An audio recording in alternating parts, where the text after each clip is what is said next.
बिस्मिल्लाहिर्रहमानिर्रहीम। अस्सलाम वालेकुम नाज़रीन, मैं हूं ज़ुल्करनैन हैदर। आप देख रहे हैं यूट्यूब चैनल। नाज़रीन, एक बड़ी ख़बर के साथ आपकी खिदमत में हाज़िर हुआ हूं। इस्लामाबाद में बड़ी डेवलपमेंट हुई है, सियासी डेवलपमेंट जिसे कहते हैं। पाकिस्तान तहरीक इंसाफ का आज एक पार्लिमानी इजलास था जिसकी अंदरूनी कहानी सामने आई है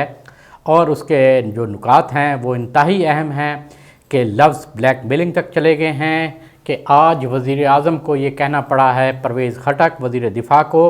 कि आप मुझे सबके सामने ब्लैकमेल कर रहे हैं, मैं ब्लैकमेल नहीं हूँगा। तो इस हवाले से तमाम जो आपको तफसीलात हैं उससे आगाह करते हैं। आज पार्लिमानी पार्टी का इजलास हुआ तो उस इजलास में सबसे पहले जो नूर आलम हैं उन्होंने वज़ीर आज़म से कुछ तहफ़्फ़ुज़ात का इज़हार किया और उन्होंने बात की स्टेट बैंक के हवाले से। एक बात चल रही थी कि उसकी खुद मुख्तारी के हवाले से, तो उसमें नूर आलम ने कहा कि जी क्या स्टेट बैंक की खुद मुख्तारी से सलामती इदारे को मुतासर नहीं होंगे? क्या हम सलामती इदारों के अकाउंट की तफसीलात भी IMF को देंगे? जिस पर वज़ीर आज़म ने वाज़ेह तौर पर उनको जवाब दिया है कि मैं वादे करना चाहता हूँ कि मुल्की जो मफाद पर कोई समझौता नहीं होगा, मुल्की सलामती इदारों का तहफ़्फ़ुज़ हर सूरत यकीनी बनाया जाएगा। और जो नूर आलम के ये भी थे कि मिनी बजट आ रहा है और गैस के जो प्रॉब्लम हैं वो भी शुरू हैं। इस पर फिर परवेज़ खटक के जो वज़ीर ख़ज़ाना शौकत तरीन हैं उनसे भी तल कलामी हुई, हमाद अज़हर से भी तल कलामी हुई। यहाँ तक कि उन्होंने शौकत तरीन वज़ीर ख़ज़ाना को ये भी कहा कि हमने वोट लेने के लिए जाना होता है, आप यहाँ पर कुछ और बात करते हैं, बाहर जाकर कुछ और बात करते हैं। गैस के हवाले से मसाइल चल रहे हैं, खैबर पख्तूनख्वा में गैस पर पाबंदी है, जबकि खैबर पख्तूनख्वा ही गैस पैदा करने वाला सूबा है, हमें गैस नहीं मिल रही, हम पिस रहे हैं। तो ऐसी सूरत हाल में फिर हम आपको वोट भी नहीं दे सकते। तो जिस पर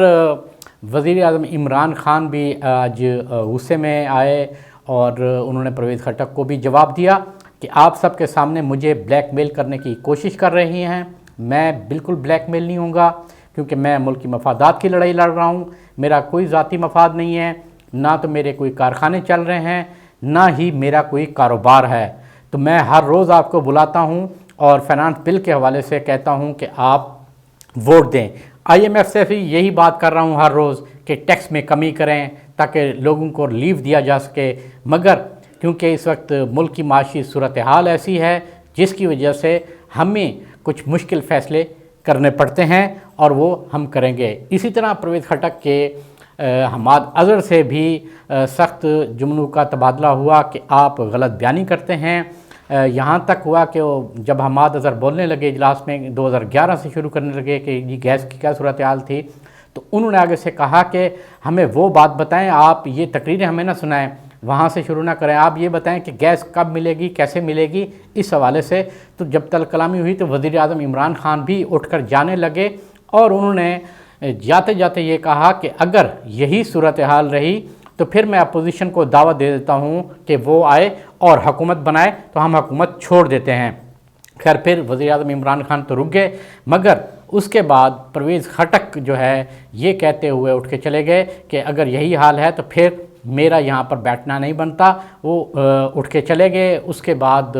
स्टाफ ऑफिसर को भी भिजवाया गया कि परवेज़ खटक को वो ढूंढ कर लाएँ, मगर वो नहीं मिले। थोड़ी देर बाद फिर जो है परवेज़ खटक को बुलाया गया और वो दोबारा इजलास में आए। इस हवाले से परवेज़ खटक से भी जब पूछा गया तो उन्होंने आगे से ये जवाब दिया। एक बात तो उन्होंने क्लियर कर दी कि जो कुछ हुआ इजलास के अंदर वो बिल्कुल ठीक हुआ। उन्होंने कहा है कि मैंने जो बात की है अंदर वो हक़ की बात की है, हम अपना हक़ मांग रहे हैं, ये हमारा राइट है, क्योंकि हम मुंतखब नुमाइंदे हैं तो हमने वोटरों को जवाब भी देना है।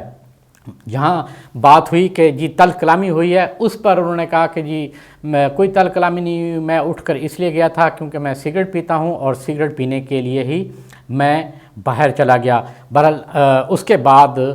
ये भी डेवलपमेंट हुई कि जब ये इजलास ख़त्म हुआ है, इजलास ख़त्म होने के बाद वज़ीर आज़म ने दोबारा परवेज़ खटक को अपने चैम्बर में बुलाया, जहाँ पर उमर अयूब जो हैं वो भी उनके हमरा थे और वहाँ पर मज़ीद जो गिले शिकवे हैं वो भी दूर किए गए हैं। ज़राए का ये भी कहना है कि वज़ीर आज़म ने भी ये कहा है कि आप हमारे सीनियर पार्टी के असासा हैं और जो भी तहफ़्फ़ुज़ात हैं हम उनको दूर करने के लिए भी तैयार हैं, मगर जो ब्लैक मेलिंग का तरीक़ाकार है वो जो है मैं کسی صورت بھی قبول نہیں کروں گا۔ مجھے کوئی بھی بلیک میل نہ کرے، کیونکہ میں ملکی مفاد کی جنگ لڑ رہا ہوں۔ یہ جو ساری صورتحال ہے یہ پیدا ہوئی، اس کے بعد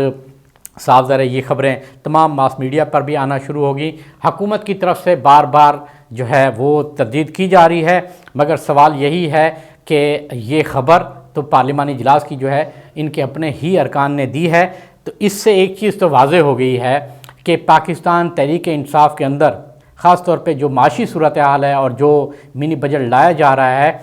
اس حوالے سے کافی تحفظات پائے جا رہے ہیں۔ آج اگرچہ اتحادیوں کو بھی منایا گیا، ایم کیو ایم کی بھی کچھ تجاویز تھیں وہ بھی مان لی گئیں اور وہ ووٹ دینے کے لیے بھی تیار ہو گئے، مگر صورتحال اتنی اچھی نہیں ہے۔ آج وزیر داخلہ شیخ رشید سے بات ہوئی تو ان کا بھی کہنا تھا کہ ہم نے خاص طور پہ چھوٹی گاڑیوں کے اوپر جو ٹیکس ہیں وہ بھی ختم کر دیے ہیں، دودھ کے اوپر ٹیکس تھا وہ بھی ختم کر دیے ہیں، کچھ اور چیزیں جو ہیں نمک مرچ ہے ان پر بھی ٹیکس میں کمی کر رہے ہیں، تو یقیناً یہ امینڈمنٹ کے ساتھ بل پیش ہونا ہے اور یہ پاس کرانا ہے، اور جو کہ اتحادیوں کی جانب سے بھی آئی، اور خود شیخ رشید کا بھی کہنا تھا کہ میں نے بھی تحفظات جو ہے وزیر اعظم سے وہ کیے تھے، لیکن بات وہی ہے، طریقہ کار ہے تحفظات بھی دینے کا۔ پرویز خٹک کے حوالے سے آپ کو پتہ ہے کہ پہلے بھی 2-3 مرتبہ ایسا ہو چکا ہے کہ وہ جلسوں میں بھی یہ کہہ چکے ہیں بار بار، اور آج بھی یہ بات کی کہ ہم نے ہی آپ کو وزیر اعظم بنوایا ہے اور یہی صورتحال رہی تو پھر ہم آئندہ ووٹ نہیں دیں گے، جس کے اوپر وزیر اعظم غصے میں بھی آئے تھے اور انہوں نے یہ لفظ یوز کیا تھا کہ جی بلیک میل نہیں ہوں گا کسی بھی صورت، اور جو نظام چل رہا ہے چلنے دیں، اور اگر آپ کو اعتماد نہیں ہے تو پھر ہم حکومت اپوزیشن کو دے دیتے ہیں تاکہ وہی چلائیں۔ تو صورتحال یہ ہو چکی ہے کہ کافی عرصے سے یہ باتیں چل رہی تھیں کہ پی ٹی آئی کے اندر کافی اختلافات جو ہیں وہ پیدا ہو گئے ہیں، اور آئے روز جو ہے اس قسم کی کہانیاں تھیں، لیکن آج جو کہانی سامنے آئی ہے وہ بالکل مکمل طور پہ کھل کے سامنے آ گئی ہیں، اور تمام تر ان تلخ کلامیوں کی جو وجوہات ہیں وہ یہی ہیں کہ جو معاشی صورتحال ہے وہ کنٹرول میں نہیں آ پا رہی۔ خاص طور پہ اسٹیٹ بینک کے حوالے سے بھی بہت تنقید کی جا رہی ہے حکومت پہ۔ اگر حکومت یہ کہتی ہے کہ جی جو 8 اگر بورڈ آف گورنر کے ممبرز ہیں ان میں سے تو 8 یا 10 ہیں تو ان میں سے 8 حکومت کے ہوں گے تو 2 صرف اور ہوں گے، لیکن بات وہی ہو رہی ہے کہ جب آئی ایم ایف کے لوگ یہاں بیٹھیں گے تو سارا کچھ انہی کے کنٹرول میں جائے گا۔ اس چیز کو جو ہے وہ کسی بھی صورت برداشت نہیں کیا جائے گا، یہ پہلے ہی تنقید چل رہی ہے، اور اطلاعات یہ بھی ہیں کہ شاید جو آئی ایم ایف والا بل ہے یہ بھی خود حکومت منظور نہ کرائے، کیونکہ حکومت خود بھی ذاتی طور پہ یہ سمجھتی ہے، وزیر اعظم عمران خان بھی ذاتی طور پہ سمجھتے ہیں کہ یہ ہمارے ہاتھ کٹوا سکتا ہے یہ بل، تو کوشش یہ بھی ہو رہی ہے کہ اس بل کو کسی طریقے سے پاس نہ بھی ہونے دیا جائے۔ آئی ایم ایف سے بات بھی چل رہی ہے تاکہ صورتحال کو کنٹرول کیا جائے۔ تو صورتحال جو ہے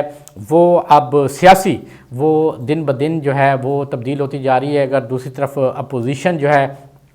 حکمت عملی بھی اپنی تیار کر رہی ہے، کیونکہ کچھ خبریں ایسی بھی آ رہی ہیں کہ پیپلز پارٹی جو ہے وہ اندرون خانہ یہ حکمت عملی تیار کر رہی ہے کہ تحریک عدم اعتماد جو ہے وہ وزیر اعظم کی بجائے پہلے چیئرمین سینٹ اور اسپیکر قومی اسمبلی کے لیے لائی جائے، اور اس کے بعد پھر پنجاب اسمبلی جایا جائے، آخر میں وزیر اعظم کے خلاف تحریک عدم اعتماد آئے۔ مگر یہ تو صورتحال جو ہے جیسے جیسے دن گزرتے جائیں گے ڈیولپمنٹ بھی آتی جائے گی۔ اب دیکھتے ہیں آنے والے دنوں میں کیا صورتحال پیدا ہوتی ہے۔ بہرحال اس وقت پاکستان تحریک انصاف کے لیے مشکل وقت ضرور ہے۔